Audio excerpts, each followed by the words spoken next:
York attitude, Florida charm. Talk so hot, it's a 4-alarm. Right, smart, unafraid. A double shot of truth on your radio waves. Hey, hey, oh, whoa. Time to crank up your radio. Hey, hey, whoa, whoa. Time for the Rick Stevens Radio Show. Rich Stevens. Sounds so nice, you're gonna say it twice. Rich Stevens Show. Coming to you strong on your radio. All right, what's going on? How are you? I'm Rich Stevens. Thank you for being here. Welcome to the Rich Stevens broadcast. A lot of stuff to talk about today, and in case you missed it the other day, of course, happy and healthy and sweet New Year to you and your family if you celebrate. And if you don't celebrate, hey, same thing for you. Happy, healthy, sweet New Year for you as well. The Jewish New Year's, it's 5780 right now. And it seems like it was just 5779. I don't know where the year went to. That never gets old. What's going on? Hope you're doing well. You know, a lot of people are nostalgic from when they were younger.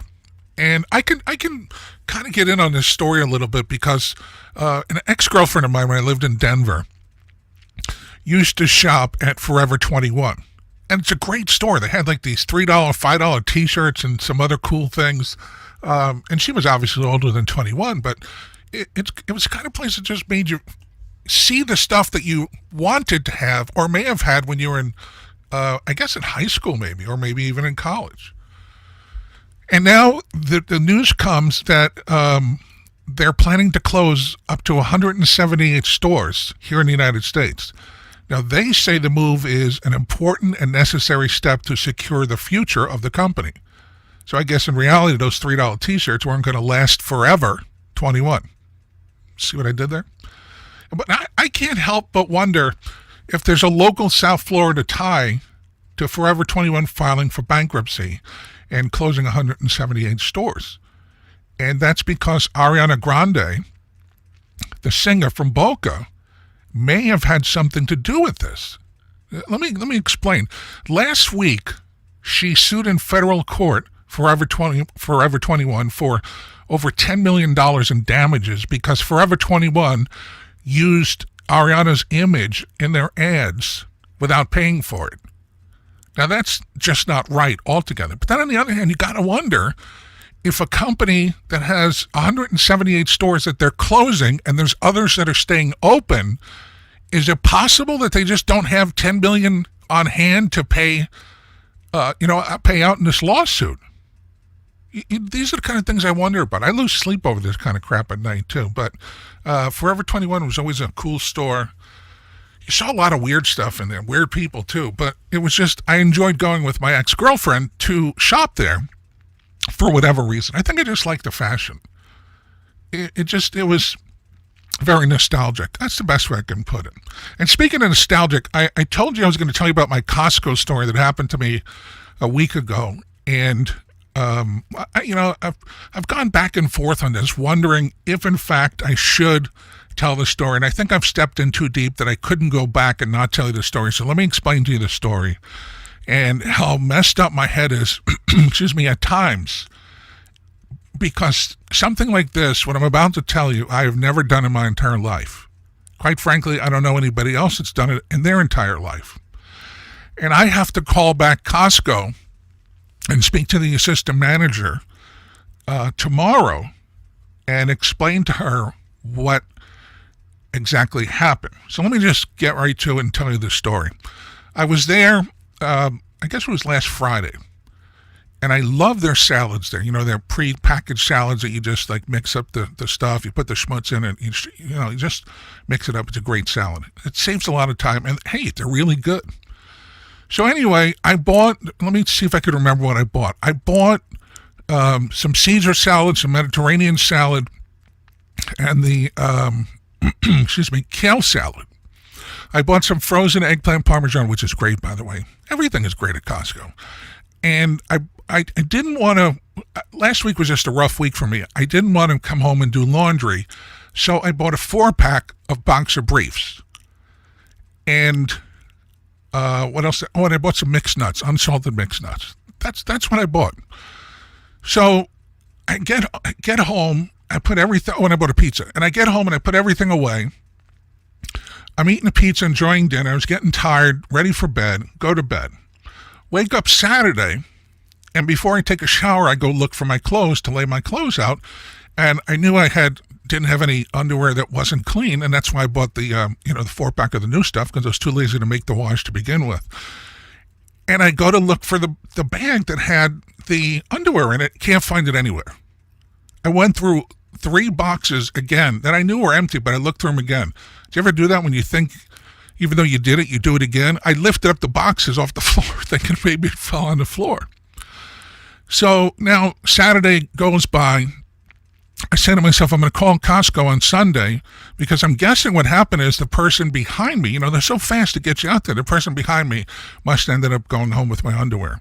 And I looked at the receipt. It was on the receipt, so I did pay for it. I forgot to call them on Sunday. It was after 5. It was too late because they were closed. So Monday I make the call. And I speak to this woman and I explain the story to her. And she said, let me look into this with one of the managers and I'll call you back. And then at that time, I was on the way to see my mom at the rehab. When I left the rehab, it was about, I think it was about 10 after 8. I called back because I didn't hear anything from this woman. And I said, I didn't know if you were going to call me back or if I was supposed to call you back. And she says, yes, Mr. Stevens, we reviewed the videotape.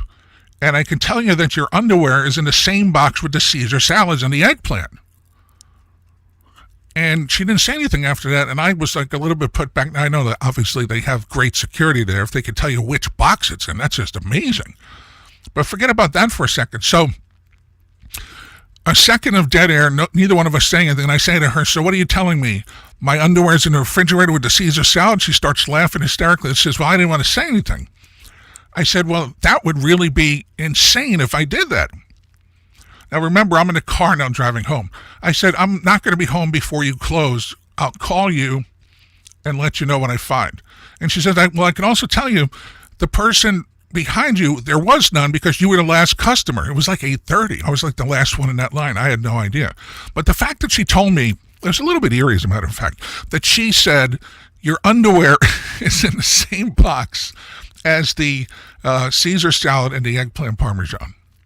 So I get home, I turn on the lights, and I go to the refrigerator, and I don't see any underwear. I see the salads. So I took the salads out one at a time, thinking maybe it's stuck in between the salads. No such luck. It's not there.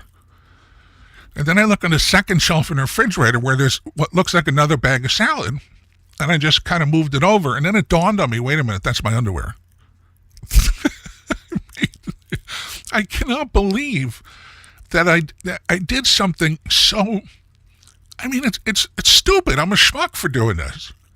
But imagine looking at it, touching it, moving it over on the second shelf, thinking it's something else, like a salad or a package of cheese. The packaging seemed just like the salad, so I can understand how I did it. But I don't remember doing it, and I can't believe I did it. More so, I can't even believe that I told you that I did this to begin with. But that's me, Rich Stevens, always transparent, love telling you, all the details, and quite frankly, sometimes more. So you can stop laughing at me now. And if you've ever done this, I'd love to talk to you. You can call me on my cell, 305-707-7878, 305-707-7878. Or you could text me, of course, 305-707-7878. All right, so enough of the fun stuff. Let's get to some serious things, because this is very interesting what's going on now. Now, the word comes, this is, of course, breaking news, and I'm doing that with the air quotes. The president, Donald Trump, asked the Australian Prime Minister, Scott Morrison, to help with the Justice Department effort to look into the origins of the Mueller probe. This, according to a DOJ official, telling NBC News. And Attorney General William Barr, who spearheaded the investigation, asked the president to seek Australia's help. I talked about this the other day, and I'm going to bring it up again because it's worth re-mentioning. Maybe you didn't hear the show, whatever. But the fact that we have high-ranking officials supposedly spilling their guts to the mainstream media, the lamestream media, to me, is just mind-blowing. And I got to tell you, I don't believe it. And I've said this before because I don't think there's anybody, like this whistleblower, this whole thing with the whistleblower. This is very interesting because by law, this whistleblower has to be protected. And not only before, like now, and not only during when he or she speaks before Congress, but after as well, and there could be no retaliation. And the president, according to NBC News, is pissed and is trying to find out who the whistleblower is, because if you find out who the whistleblower is, a lot of other pieces will fall into place. And speaking of pieces, another piece fell into place today, and it's amazing to me because the mainstream media is all fired up again. It's almost like back to 2016 when we were getting really close to the election, and it was the Russia, and all that crap going on. And of course, nothing happened from that. But now they say that the Secretary of State, Mike Pompeo, was on that phone call in July with President Trump and the Ukrainian President, Zelensky. Now this, get this, is according to a senior State Department official. I mean, just think about this for a second. Now, the phone call and a related whistleblower complaint are the main focus of the House's impeachment efforts, and Pompeo had previously kind of danced around the questions about the call and the complaint, but he was under no obligation to say anything to the media when he was interviewed last week. But this is the crux of the whole thing. I hope that, and hear me out now, I hope that the House of Representatives impeaches Donald Trump. Because let me tell you what's going to happen next, okay? The House can pass the articles of impeachment over the objections of Republicans and then refer to the Senate for trial. The Senate will conduct a trial, and there'll be a vote, and then the Republicans will vote unanimously, along with a small number of Democrats, to not convict the president. Now, legally, it would all be over at that point. However, this is where it gets really interesting. During the trial, and this is what no one is thinking about right now, but the president's attorneys will have the right to subpoena and question, ready? Anybody they want to question. Let me repeat that again. At this point, when this goes down during the trial, the president's attorneys will have the right to subpoena and question anyone. And this is different than the special counsel investigation, which was very one-sided. So during the impeachment trial, we will be hearing testimony from James Comey and Peter Strzok and Lisa Page and Bruce Orr and Glenn Simpson, Donna Brazile, Eric Holder, Loretta Lynch, Christopher Steele, Hillary Clinton, John Brennan, James Clapper, and a whole lot of other participants in this whole mishegas and ensuing cover-up activities. And a lot of dirt is going to be dug up. A lot of truth is going to be unveiled. A lot of finger-pointing is going to occur. Deals are going to start to be made. And suddenly, a lot of Democrats are going to start being charged, I should say, and going to prison. And all of this because, remember, the president's team now will, for the first time ever, have the right to question all of these people under oath, and they will turn on each other. And it's already starting. And by the way, there's one more thing that's going to happen. The Senate will not convict the president. Nothing's going to happen to President Trump. Most Americans are clueless about political process, the law, and the Constitution. Here's what most Americans really believe, that being impeached results in removal from office. They don't understand that phase 2 is a trial in and by the Senate where he has a big goose egg chance of conviction.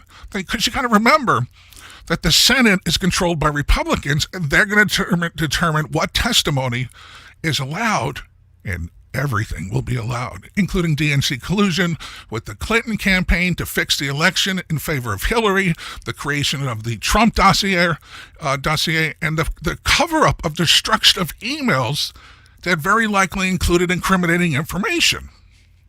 Are you seeing where this is going now? This is why I want it to happen. They're going to incriminate each other for lying to the FISA court, for spying and wiretapping the Trump campaign, and for colluding with foreign political actors, especially George Soros. Now, after the Senate declines to convict the president, we're going to have an election. guess who's going to win? Donald Trump 2020. Now, it's going to be a backlash against Democratic petulance, temper tantrums, hypocrisy, and dishonesty.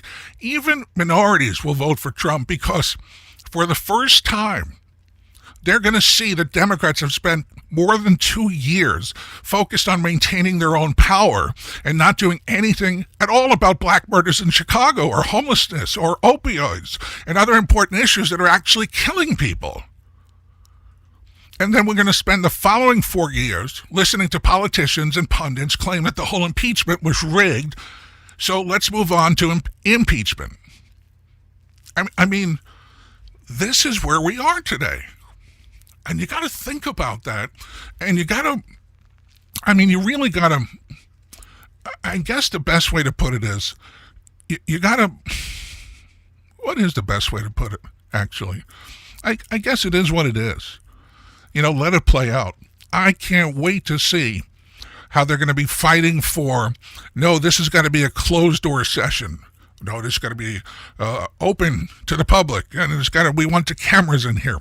It's going to be all closed session because they're going to fight, and they're going to fight, and they're going to fight, and they're going to fight. And that's a good thing for us. You're listening to The Rich Stevens Show, 305-707-7878. You want to text me, you can, 305-707-7878. Excuse me. And by the way, feel free to leave me a voicemail or you can text me as well. Because I'd like to know what your thoughts are on all of this. And this is, it's such a fakakta mess. It's just unbelievable to me. But as I sit back and I watch, and I can't wait for this to blow up in the Democrats' faces, which is obviously going to do. But as I said, nobody's thinking about it. So don't tell anybody that I told you that, because I don't need anybody thinking about it. But that's what's going to happen. That's where we are at this moment. Let me take a little drink here, some water. Glad I got it close by. Pardon me, excuse me, thank you. So, it's such a silly place where we are at right now as I'm speaking to you. And again, I was flipping around the news channels last night, and I'm watching how, first of all, if you watch CNN, and again, I watch CNN for the entertainment value, because it is very entertaining to me. Because I can tell you what they're going to say before they say it. But the thing is, it's so funny. What is breaking news? How do you define breaking news? Because I think I define it differently than, say, CNN would define it, or NBC for that matter. Because every time they come back from a commercial, breaking news, CNN, breaking news, blah, blah, everything is breaking news. I mean, it's like the boy that cried wolf. How long does this have to go on before people start to realize that the fake news is also about fake breaking news as well? And Jim Acosta's at the White House, and my sources inside the White House say, I said this, I'm going to keep saying this over and over again, because you really, I don't know what the hell that was, you really have to understand is that there are no people inside the Trump campaign, inside the Trump White House, that are going to speak to Jim Acosta. Personally, I think, and I know the president can do it, it's just a little bit, I guess you could say unethical, but if I were the president, I would do this. I'd ban all these morons from even stepping ground on the White House lawn or anywhere near it. Because think about all the things that have been said and all the things that continue to be done. And we know that 99 and 9/10 of this stuff is not true.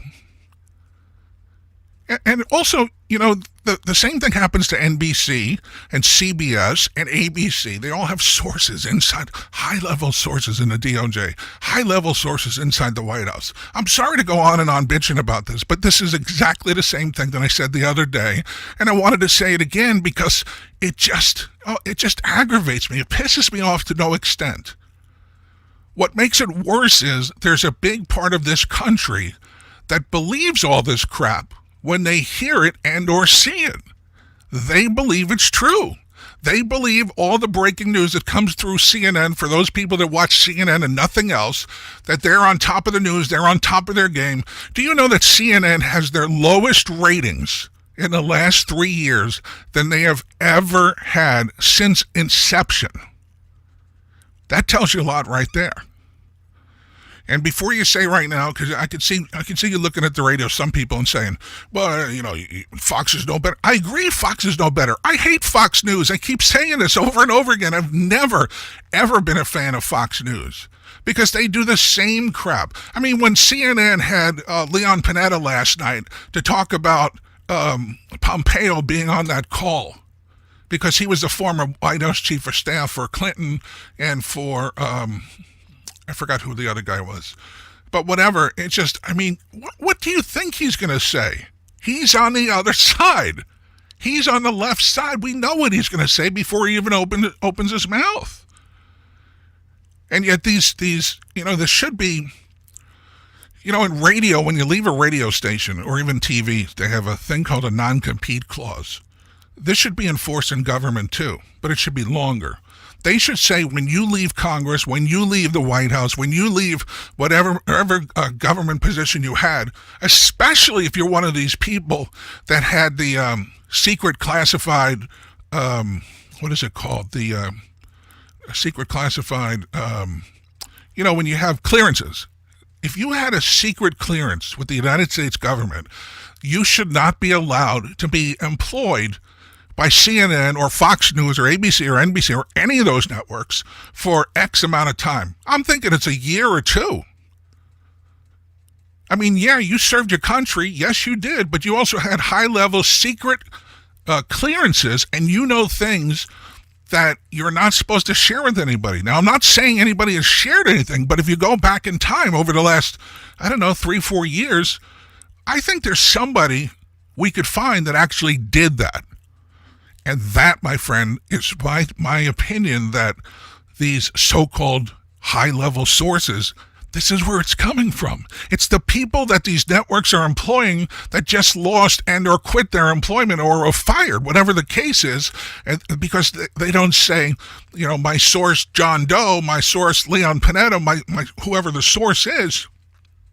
I mean, think about that for a minute. It makes a lot of sense, doesn't it?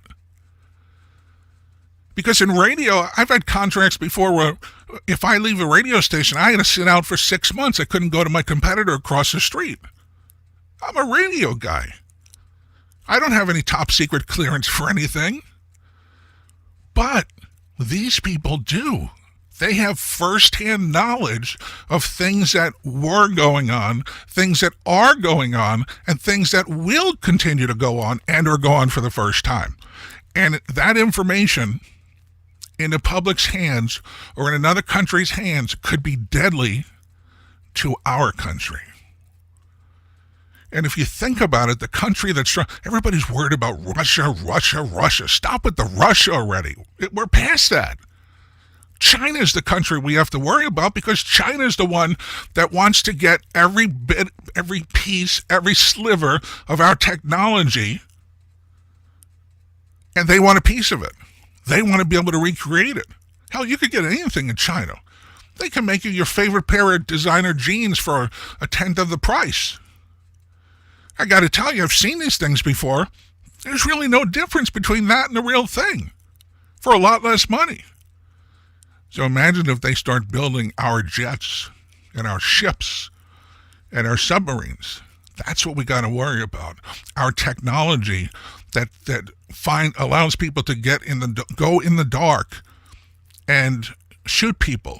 There's tons of things that I can't even think of because I don't know half of these things, but it is a serious concern when it comes to, in fact, letting our secrets out.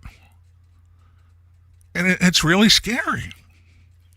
This is why the House, the Democrats, and the Republicans should be term limited. There should be one, maybe 2 terms. Maybe 2 terms I think is fair.